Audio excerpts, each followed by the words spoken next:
Deuteronomio 31. Voy a comenzar leyendo el versículo 9. Y quiero compartir, hermanos, un tema muy sencillo, muy práctico, que básicamente es un recordatorio de lo que usted y yo como cristianos nuevos o antiguos ya sabemos, y más como cristianos antiguos. Cuando digo antiguos me estoy refiriendo a que ya tenemos varios años en el Evangelio, por lo menos 5 años. Y quiero compartir este tema solamente a manera de recordatorio para que lo traigamos ahí en nuestra mente dándole vueltas y podamos reafirmar lo que Dios demanda de usted y de mí y de cada cristiano. Dice en la Biblia, Deuteronomio 31, versículo 9, y escribió Moisés esta ley y la dio a los sacerdotes, hijos de Leví, que llevaban el arca del pacto de Jehová, y a todos los ancianos de Israel. Y les mandó Moisés diciendo, al fin de cada 7 años, en el año de la remisión, en la fiesta de los tabernáculos, cuando viniere todo Israel a presentarse delante de Jehová tu Dios en el lugar que él escogiere, leerás esta ley delante de todo Israel a oídos de ellos. Versículo 12. Harás congregar al pueblo, varones y mujeres y niños, y tus extranjeros que estuvieren en tus ciudades, para que oigan y aprendan y teman a Jehová vuestro Dios, y cuiden de cumplir todas las palabras de esta ley. Y los hijos de ellos que no supieron, oigan y aprendan a temer a Jehová vuestro Dios todos los días que viviereis sobre la tierra a donde vais, pasando el Jordán para tomar posesión de ella. Hasta ahí, hermanos, vamos a orar. Señor y Padre nuestro, gracias por este pasaje. Ayúdanos, Señor, a tomar aliento, motivación y recordar, Señor, poder reafirmar lo que sabemos y que esto se vuelva, Señor, se torne una convicción inamovible. El tema de hoy, te lo ruego en el nombre de Cristo Jesús. Amén. Estaba Moisés, hermanos, a punto de entregarle a Josué la estafeta, si me permite la expresión, para que Josué terminara la labor por la cual Dios le había llamado a Moisés. Moisés dijo, yo ya soy viejo, ya tengo 120 años de vida, ya no puedo andar muy bien aquí en el desierto. Además, Dios me dijo que no voy a entrar a la tierra prometida. Así que Josué es el que va a tomar mi lugar y él los va a introducir a la tierra que fluye leche y miel, y allí él se va a encargar. Así que quiero decirles, y dijo Moisés, quiero recordarles lo que ha sucedido en toda esta peregrinación, estos 40 años desde que fue el éxodo en Egipto, y acá en estos días quiero platicarles lo que sucedió. Y entonces Deuteronomio, hermanos, sencillamente es la repetición de la ley. Moisés, dice el capítulo 1, que se paró frente al pueblo y comenzó a presentarles su discurso, es decir, una predicación, una recapitulación de todo lo que había sucedido, porque las generaciones nuevas que iban a entrar a la tierra de Egipto, ellos no sabían cómo sus padres habían sido y sus abuelos que vivieron en Egipto. Como ellos fueron rebeldes, Dios los exterminó, dijo no. Ustedes no van a entrar a la tierra de Egipto, porque a la tierra prometida, porque han sido rebeldes, no han creído, le hicieron más caso a 10 que a 2 que fueron a investigar y a indagar sobre la tierra que fluye leche y miel, y le creyeron más a ellos que a estos 2 que tenían un espíritu optimista. Y dijo Dios, voy a exterminar a toda esta generación, y los trajo 38 años. 38 años los trajo ahí en el desierto de la península del Sinaí, dando vueltas, subiendo y bajando, hasta que todos ellos murieron, pero iban naciendo una generación nueva. Razón por la cual Moisés les dice aquí en el versículo, para que los hijos de ellos que no supieron, cómo Dios los había sacado de Egipto con mano fuerte y mano poderosa, que ellos sepan y entiendan, pero para ello, para que esa nueva generación o nuevas generaciones entendieran y supieran y conocieran al Dios de sus padres y de sus abuelos, deberían de reunirse en el lugar que Dios marcara que el pueblo de Israel se reuniera. El versículo 12 dice, harás congregar al pueblo. Yo no sé cómo tú le vas a hacer, le dijo Dios a Moisés, pero tienes que hacer congregar. Tienes que tienes que convocar al pueblo de Israel en el lugar que yo escogiere. Dice, harás congregar al pueblo. Dice, varones y mujeres. ¿Y quién más? Y niños. Y además de toda la familia, ¿quién? Y a los extranjeros. Dice, si anda, ¿quién eran los extranjeros que se refería a Dios, hermano? ¿Quiénes eran? Algunos eran egipcios, porque dice la Biblia que cuando ellos salieron, cuando fue el éxodo, algunos egipcios se fueron con ellos. Y allí fueron envejeciendo, pero tuvieron hijos y tuvieron parentela, y había egipcios. Además, había de los pueblos paganos que andaban alrededor, que se convirtieron y creyeron en el Dios único y verdadero del pueblo de Israel, pues se unieron con ellos, iban extranjeros. Ellos no tenían parte entre el pueblo de Israel, entre la heredad, pero ellos dijeron, es que nos conviene, creemos en ese Dios de ellos. Y creyeron, y ahí iban, eran extranjeros, y Dios los incluyó cuando ellos se reunieran para aprender. Quiero compartirles, hermanos, rápidamente en los siguientes minutos, quiero compartirles algunos conceptos acerca de la ordenanza que Dios da a su pueblo para reunirnos en un lugar específico. Gracias a Dios que Dios nos ha dado, hermanos, este lugar. Dios nos va a dar un lugar pronto. No hay que desesperarnos, hay que orar. Hay que orar y orar y orar y orar y trabajar. Y Dios nos va a suplir un lugar. Pero gracias a Dios tenemos este lugar. Han tenido, ¿verdad? Se han reunido en la casa del hermano Diego. Se han reunido en la casa del hermano Raimundo y su esposa. Y en diferentes lugares. El asunto, hermanos, es congregarnos. Amén. Aunque fuese debajo de un árbol, ahorita no lo podemos hacer porque todavía está medio fresco, ¿verdad? Y ahora en enero, pues mucho menos. Pero si hubiese un parque y ahí estaba la palapa, un shelter, pues ahí nos pudiésemos reunir. El asunto es congregarnos porque Dios le dijo a Moisés y le dio un mandamiento. Y el mandamiento es, harás congregar al pueblo. Dice la primera parte. Ellos deberían dejar todas sus ocupaciones para poder acudir a esa santa convocación. Hay otros pasajes donde Dios le dice a Moisés, y Moisés lo escribió de esa manera, que debían de estar en santa convocación. Cuando es hora, hermanos, de que el pueblo de Dios se reúna, es una convocación santa. De hecho, el término iglesia viene de un término en griego koiné, que es el término eclesía, y el término eclesía significa literalmente llamados afuera. Es decir, la iglesia del Señor Jesucristo es una asamblea, es una congregación, es decir, es un grupo de personas que Dios los ha llamado fuera del mundo para que vivan para Él. Además, nos reunimos en un lugar como iglesia, como congregación. Y hay diferentes congregaciones locales. Y aquí ya quiero hacer un paréntesis. El término misión, hermanos, no es un término bíblico. El término misión es un tecnicismo. El término misión no lo encontramos en la Biblia. Tampoco encontramos el término misionero. ¿Verdad que no? No lo hay. Tampoco encontramos en la Biblia la palabra Biblia. Pero no por eso está mal utilizado. Tampoco encontramos en la Biblia el término Trinidad, pero creemos en la doctrina de la Santa Trinidad. Amén, hermano.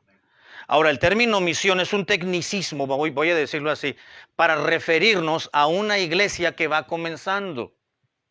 O una iglesia que es parte de una iglesia madre, por así decirlo. para hacer una distinción y decir, bueno, hay una iglesia madre que apoya o respalda moralmente o espiritualmente o con oración a esta obra. Entonces decimos, como esta obra quizás no es todavía lo suficientemente solvente en muchos sentidos para ser independiente, o aunque lo sea, pero cuando pasa y forma parte de una extensión o de un ministerio, pues decimos es una misión, para referirnos a que pues es parte de una iglesia ya con más antigüedad, con más años de vida, pero realmente el término correcto es iglesia. Cuando Pablo fue y predicó el evangelio, no comenzó misiones, ¿verdad que no? Comenzó iglesias. Dice la Biblia, la iglesia de Éfeso, la iglesia de Corinto, no dice la misión de Corinto o la misión de Filipos, ¿no? Pero no estamos pecando cuando decimos misión, es para hacer una diferencia, para hacer una distinción.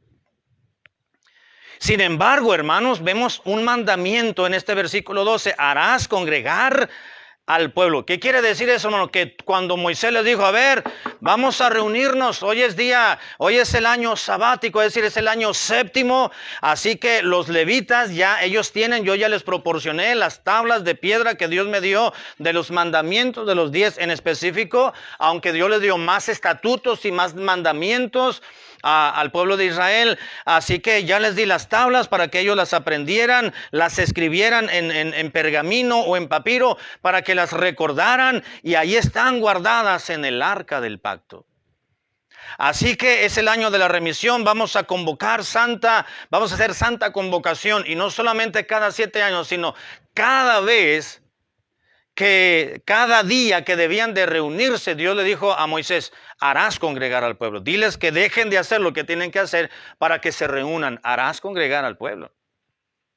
Es un mandamiento, hermanos. Amén. ¿Por qué nos reunimos en un lugar determinado para adorar al Señor? Además de que es una obligación, tenemos que verlo primeramente como una necesidad. Yo me reúno en la iglesia, yo voy al lugar, al culto, para satisfacer mi necesidad espiritual antes de verlo como una obligación. Porque si lo vemos como una obligación, quizás no vengamos con el corazón apropiado. Y quizás si no venimos con el corazón apropiado, entonces lo más probable es que no le ofrezcamos a Dios con sinceridad y honestidad nuestro corazón en el culto. Entonces tenemos que reunirnos, apúrate porque es hora, el pastor no va a regañar. No, nunca venga a la iglesia porque el pastor le va a regañar. Venga porque dice, vamos porque tenemos necesidad de aprender y de cantar y la comunión con Dios y con los hermanos también. Eso es lo primero que nos debe de mover, pero también hay que estar conscientes de que es un mandamiento el reunirnos. Harás congregar al pueblo. Todo el pueblo debe de dejar de hacer en el campamento todo lo que está haciendo. Todo se queda inmóvil, intacto. Las mujeres debían dejar de lavar, los varones debían dejar de trabajar y continuar con su trabajo posteriormente. Pero ya Moisés sonó la campana. Bueno, no tenían campanarios todavía, ¿verdad? Eran trompetas los que usaban. Así que cuando Moisés les decía a los levitas, a ver, toquen los cuernos y las trompetas, de manera que sepan que esa melodía es para venir a convocarnos. Y en 10 minutos vamos a comenzar. Ya saben, antes de la convocación, 10 minutos se tocan las trompetas y ya debe estar todo el mundo aquí, como en los campamentos. Así que deberían de dejar todas sus ocupaciones, deberían obedecer esa orden y deberían decidir estar allí. Hay un mandamiento, harás congregar al pueblo. Y continúa diciendo el versículo 12, la palabra de Dios, literalmente la palabra de Dios a Moisés, harás congregar al pueblo, varones y mujeres y niños, dice, al lugar que él escogiere. Dice el versículo 11, cuando viniere todo Israel a presentarse delante de Jehová tu Dios. ¿En dónde, hermanos? En el lugar que él, ¿qué? ¿Moisés? No, que Dios escogiere. Ya miramos el mandamiento. ¿Cuál es el mandamiento? Harás congregar al pueblo. Número 2, el lugar. ¿Qué lugar? Dios manda que se reuniera su pueblo, el lugar que Dios escogiere. En aquel entonces no había templos, de hecho todavía no existía la iglesia. En los tiempos del Antiguo Testamento. Eso fue en el Nuevo Testamento, después de que se fue el Señor Jesucristo al cielo y entonces descendió el Espíritu Santo, ahí en Hechos capítulo 1 y 2, ahí fue el comienzo de la iglesia cristiana. Pero en el Antiguo Testamento ya vemos, hermanos, el principio de congregarse, el principio de reunirse para aprender y adorar a Dios. ¿Verdad que sí, hermano? Desde el Antiguo Testamento Dios le proporcionó a su pueblo, le dio esa enseñanza de que, y ese principio de que Dios escogería, y Dios escogió un lugar propiamente para que su pueblo se reuniera, el lugar que Dios escogiere. En el Antiguo Testamento, cuando ya llegaron a la tierra prometida, ahí estableció David el tabernáculo y después mandó hacer otra tienda de campaña porque esa ya estaba muy desgastada, y ahí tenían el arca del pacto. Consiguió material, madera y troncos y oro y plata, David, para poder construir un templo a Dios, a Jehová, pero Dios no se lo permitió. Dice: no, es que tú eres un hombre de guerra, tú has derramado mucha sangre, pero tu hijo Salomón sí lo va a hacer. Así que Salomón abarcó la mitad de su tiempo, de su reinado, para construir el templo, 20 años. Y ya encontramos en el Antiguo Testamento que hay un templo donde el pueblo de Israel iba a ofrecer sacrificios, pero también iban a aprender, porque iban al pueblo a ofrecer sacrificios, pero de igual manera los sacerdotes enseñaban la ley. Y cuando iban, había ciertas ofrendas, ciertos sacrificios, ciertas ofrendas, llama la Biblia, ofrendas de acción de gracias, que sencillamente era una ofrenda para dar gracias a Dios. Traían el corderito igualmente, ¿verdad? Y queremos ofrecer este corderito, y se juntaba una familia y otra familia. Iban con el sacerdote, llegaban ahí al tabernáculo y ya estaban haciendo fila y estaban esperando su número, su turno. Y decían: a ver, ¿este qué? Dice: pues es que esta es una ofrenda de acción de gracias a Dios. Ah, ok. Entonces lo degollaban, le sacaban la sangre, le escurrían y después le quitaban la piel. Y luego lo sazonaban con sal y con ciertas hierbas, dice la Biblia. Y luego lo ponían en el altar, y el altar era sencillamente un asador. Lo que hoy ustedes conocemos como un asador. Imagínense, hermano, cómo olía el tabernáculo o el templo de Salomón. No, hombre, hermanos, a ver si la locura, y más si pasaba algún mexicano por ahí. Imagínense. Y era una barbacoa, ¿verdad? Aunque era asada, ¿verdad? No tenía consomé, pero ahí estaba, hermano, era sabroso. Y lo asaban, y entonces ya que estaba asado, entonces ya lo destazaban, lo partían, y el levita o el sacerdote se lo daba a los levitas, y los levitas se le daban todo ello a esas familias para que tuviesen un ambiente de camaradería con el resto de la otra familia que iban. Así que tenían comunión, pero todo eso, hermanos, se lo dedicaban a Dios. Así que se reunían, voy a terminar, en un lugar específico en el cual Dios escogió. Para hoy en día, hermanos, Dios ha escogido el lugar de la iglesia donde esté un templo. Y si no hay un templo, donde esté un lugar, como quiera que sea. El Señor Jesucristo dijo: donde 2 o 3 se reúnan, pero en mi nombre, allí estoy yo. Se reúnan en un taller mecánico, se reúnan en una bodega, se reúnan debajo de un árbol en un parque, o en el patio de una casa, o en una casa propiamente, o en el garage. Ahí estoy yo. El lugar no es tan importante, sino el corazón con el cual tú te reúnas con tu familia. Pero también lleva cierta relevancia el lugar, porque si hay 4 paredes nos distraemos menos, que estamos al aire libre viendo los conejitos y viendo muchas cosas, ¿verdad? Así que el lugar el cual Dios escogiere, allí deberían de ir, y allí es donde debemos participar y reunirnos cada vez que la familia de la fe se congrega.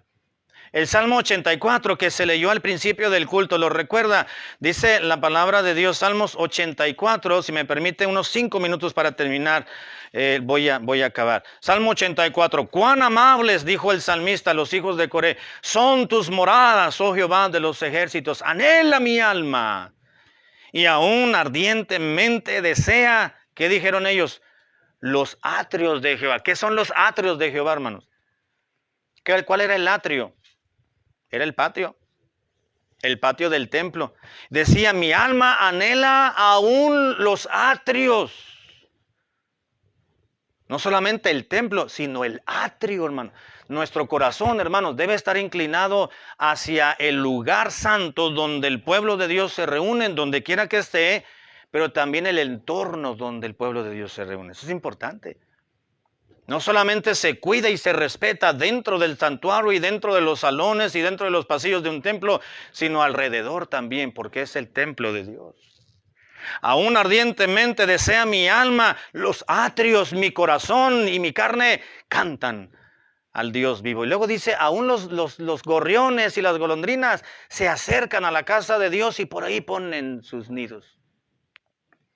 En uno de los templos que estuvimos hace algunos años atrás, me dijo un hermano, le dije, mira hermano, hay que arreglar esta parte de aquí atrás donde está la canaleta pluvial. Dice, allá hay un nido, me dijo el hermano. A ver, vamos, pusimos la escalera. Y ahí estaba un nido de unos pajaritos. Me dice el hermano, ¿lo tumbo? No, hermano, déjelo ahí. No sé qué me daba quitarle el nido a esos pajaritos, no nos molestaban. Y ahí estaba, dice, pero pues es que vamos a pintar, pastor, y el cuadrito aquí se ve mal. Le digo, no, hermano, no lo quite, clávelo bien nada más, y si quedó el pajarito adentro, pues que ahí se quede. Y si no, pues le va a picotear y le va a abrir otra vez. Una de esas me descuidé y el hermano subió y quitó el cuadrito, ¿verdad? Y metió la mano, sacó todo el nido del pajarito y pum, le metió chilillos y lo pintó. Ay, hermano, bueno, pues ya lo hice, ya que. Después nos dimos cuenta, hermano, que del otro lado del santuario, una ardilla se comió la vista y hizo ahí su casita. Y ahí estaba la ardilla. Dije, yo quise dejar el pajarillo, más que el hermano, entonces ya no le voy a decir a nadie que hay una ardilla. A que se queden ahí. Ya si vemos que la ardilla se come la madera a la vista y ya se mete al templo, bueno, ya será otra cosa. Pero vamos a dejarlos ahí. Que estén en la casa de Dios. Al rato la ardillita anduvo de vaga, se salía en las noches y salió embarazada. Y tuvo 3 ardillitas. Ahí iban corriendo. La mamá salía, se quedaba pegada ahí en el bloquecito, ¿verdad? Una vez yo iba entrando al santuario y pasaba por la fachada esa y miré una mancha y volteé y estaba la ardilla así como inmóvil para que no la viera. Y ahí se quedó, entonces ya me caminé y hasta le tomé una foto. Y luego me metí al rato, salí de la oficina y la ardilla ya no estaba arriba en el agujerito. Y se oían se miraban 3 cabecitas chiquitas, ¿verdad? Era la mamá y eran sus 3 críos. Ahí crecieron, prácticamente en el templo esas ardillas. Y crecieron y ahí salían. Les tomábamos, les poníamos, le decía, Miriam le ponía comidita en la mesa, vivíamos a un ladito del templo, tenía casa pastoral.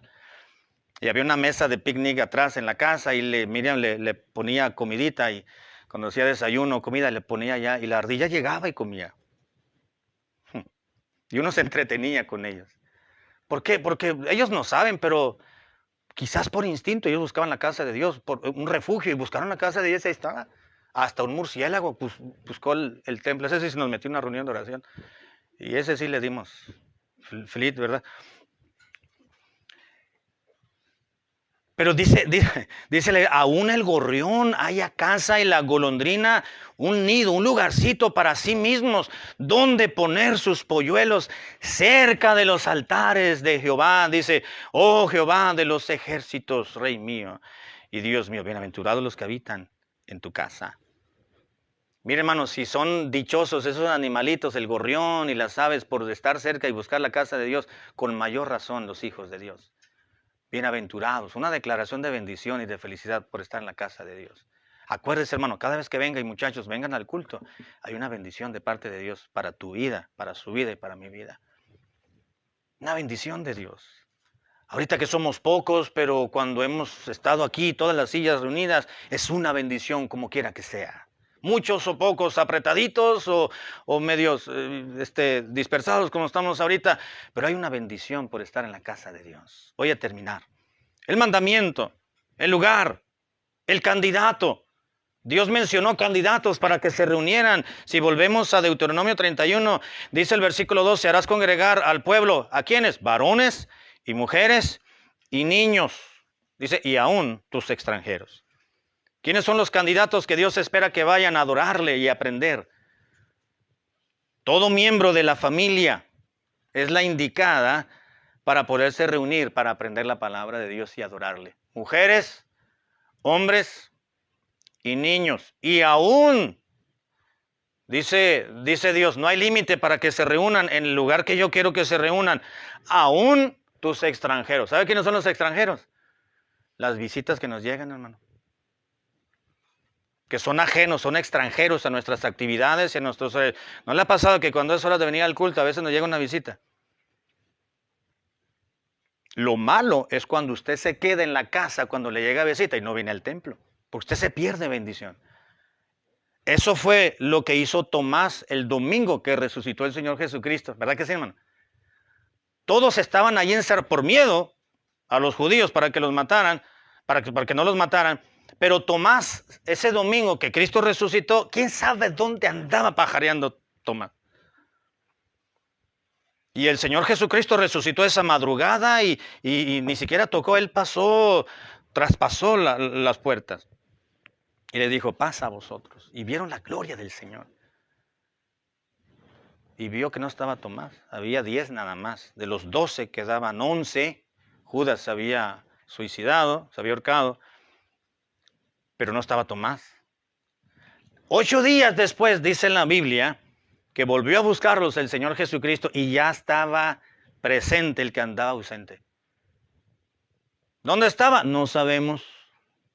Esa misma tarde cuando el Señor se fue de ahí, llegó al rato Tomás, ¿verdad? Con las manos ahí bajo la túnica. Y yo, ¿qué pasó? Pues hemos visto al Señor y su gloria resucitó y realmente lo vimos y conmovidos. Dijo Tomás, no les creo hasta que yo ponga mi dedo en sus heridas, manos, pies y cosas. Hasta entonces les voy a creer. Esto es una bola de fanáticos, les digo.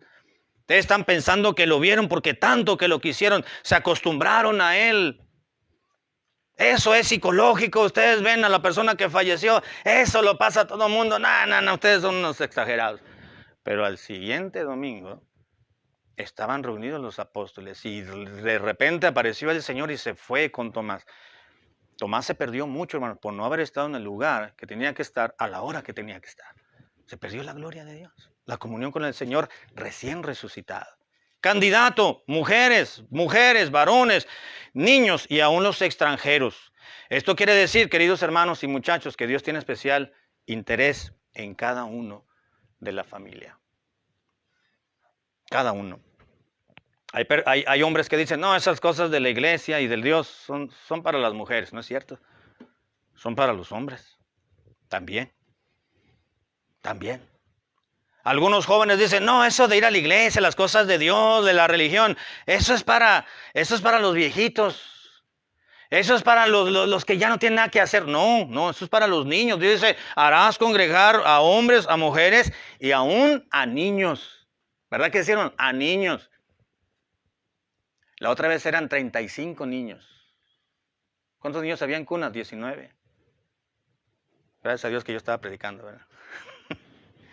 Imagínense, 19 niños, hermano, allá arriba. Y luego 12 aquí abajo en la clase con Miriam. Y aquí habíamos 40 entre adolescentes y jóvenes y adultos. Éramos 40. Pero los 40 estábamos quietecitos. Los que andaban más activos son los otros 35, imagínense. Pero gracias a Dios, hermano. Porque hay un lugar, y hermanos, y hay un lugar donde los niños pueden aprender, pueden jugar, pueden hacer muchas cosas. Voy a terminar ya. El motivo. ¿Cuál es el motivo por el cual Dios desea que nos congreguemos, hermanos? Y aquí termino. Salmo 31, 12. Dice, harás congregar al pueblo, varones y mujeres y niños y a unos sus extranjeros, que estuvieran en tus ciudades para que oigan y aprendan y teman a Jehová vuestro Dios. Dice, para que guarden y aprendan a cumplir todas las palabras de este libro. El motivo para aprender, oír y aprender. Cuando venga a la iglesia, hermanos, y escuche la predicación, aprenda a estar atento. Un día yo estaba enseñando en la escuela dominical y una hermana estaba en su Facebook. Me dice, pastor, aquí dice en mi Facebook, dice que el Papa, que no sé qué, y aquí me importa el Papa. Les estaba yo enseñando un tema doctrinal, todo el mundo atento, y la hermana checa que el Papa no sé qué. La hermana guarde eso, apague eso, no se distraiga. Nunca la hermana dijo un versículo de memoria. Nunca esa hermana y esa familia llegaron temprano a los cultos. Nunca se prestaban para hacer nada, para apoyar en nada. Uno de sus hijos se salía cuando yo estaba predicando y se iba al sótano del templo y ahí se acostaba en una banca. Y cuando estaba, yo le dije a los ojeros, hermanos, vayan, sumen este chamaco. Nadie debe estar abajo, excepto los hermanos que están cuidando a los niños y dando clases y los de cuna. Nadie debe estar, tienen que estar aquí para que aprendan en la predicación. Iban los hermanos a lucir y los subían ahí a regañadientes. Llegaba, cruzaba el pie y luego se quitaba el zapato. Pues claro que necesitaba escuchar, con mayor razón, ¿verdad? Porque era rebeldío el muchacho, tenía como 13, 14 años. Esa es la razón, hermanos, por la cual Dios quiere que vengamos, estemos atentos para aprender, para oír y aprender. ¿Verdad? ¿Verdad que sí, hermano? Para oír y aprender, para que oigan, dijo Dios, y aprendan. Es oír bien para aprender bien. ¿Qué dijo Pedro? Dice, tenemos la palabra profética más segura, a la cual hacemos bien en estar atentos como una antorcha que alumbra en lugar oscuro hasta que el día esclarezca y el lucero de la mañana salga en vuestros corazones. Oír bien para producir fe. La Biblia dice que la fe viene por el oír de la palabra de Dios. Y oír bien, hermanos, para obtener dirección y crecimiento. Trate de distraerse lo menos posible cuando viene a la iglesia. Abra su corazón, abra sus oídos, atienda a lo que Dios nos enseña. Usted dirá, bueno, el pastor predicó un tema parecido hace poco. Sí, hermano, probablemente sí. O usted dirá, bueno, ese tema yo ya lo conozco muy bien. Sí, probablemente sí, hermanos. Y quizás cuando vengamos al templo, la predicación o la clase, el estudio bíblico, quizás no lo necesitemos en cuanto salgamos en ese momento. Y usted se va a ir a casa diciendo, bueno, pues gracias a Dios que enseñaron, pero en este momento yo no necesito esa enseñanza. No, pero va a haber un momento en que sí, hermano. Va a haber un momento en que sí. Y si usted y yo no tenemos abundancia de la palabra de Dios en nuestro corazón, vamos a flaquear y vamos a caer en la tentación. Pablo les dijo a la iglesia de Éfeso y a los colosenses, les dijo, la palabra de Cristo more en abundancia en vosotros. En abundancia, no en la ambulancia, ¿verdad? Dijo en abundancia. ¿Qué es abundancia? Que sea saturado, mucho. Entre más tengamos, hermanos, palabra de Dios en nuestra mente, en nuestro corazón, es mucho mejor. Memorice versículos de la Biblia. Memorícelos. Empiece por una sílaba quizás, si se le dificulta memorizar. Una hermana me dijo, pastor, yo tengo memoria de teflón, todo se me resbala. Le digo, pues que no se le resbale, hermano. Aprenda.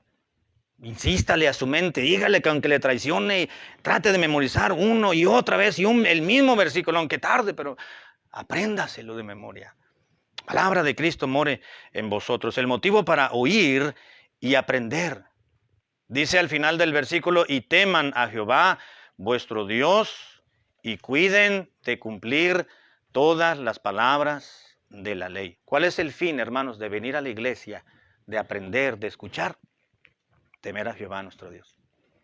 Dios quiere que vivamos con temor de Él. Teniendo temor de Dios en nuestras vidas, hermanos, no vamos a caer tan fácilmente en la tentación. Teniendo temor de Dios en nuestras vidas, no vamos a ceder tan fácilmente a los encantos de este mundo. Vamos a agradar al Señor. Que Dios nos ayude, hermanos. No les felicito porque vinieron, solamente les doy las gracias por acudir a esta cita que tenemos con Dios. ¿Verdad? Que Dios nos ayude y nos bendiga, hermanos, y que Dios crea más firmemente convicción. Yo sé que a veces, en ocasiones, no podemos venir al templo o al culto por cuestiones de salud o quizás por cuestiones de trabajo, verdaderamente razones de peso por las cuales no podemos venir.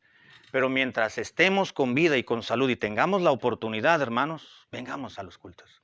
Hay bendición. Hay bendición. ¿Verdad que sí, hermano? ¿Qué hacemos en la tarde del jueves? Pues venir a la iglesia. Y nos vamos a casa, nos vemos con los hermanos, nos saludamos y todos contentos. Llegamos a casa y recordando a los hermanos y te fijaste y el hermano y la hermana y el niño y la predicación y la lectura, ¿verdad? Y seguimos platicando muchas cosas. Yo espero que no sean chismes, ¿verdad? Que sean más bien cosas productivas, ¿verdad? Y edificantes. Y recordar a los hermanos, recordar la palabra del Señor. Orar por la petición del hermano, de la hermana. Señor, ayúdale para que no se le quede roja la camisa al hermano cuando abrió la botella de la soda cuando estamos en las parejas. Señor, te pido por la hermana porque pidió por este permiso para un trabajito. Oh, Dios mío, te pido por la salud del niñito porque está malito. Oh, Dios mío, te pido por esta petición de la hermana que siempre está pidiendo por ella. Ahí está esa necesidad, Señor. Atiéndela por amor a tu grande nombre. Y nos acordamos de los hermanos. Y nos acordamos del lugar. Y nos acordamos de las bendiciones que recibimos de Dios por estar dentro de la voluntad de Dios. Que Dios nos ayude, hermanos. Vamos a ponernos de pie para terminar con una breve oración. Y así finalizamos nuestro culto. Gracias por su paciencia.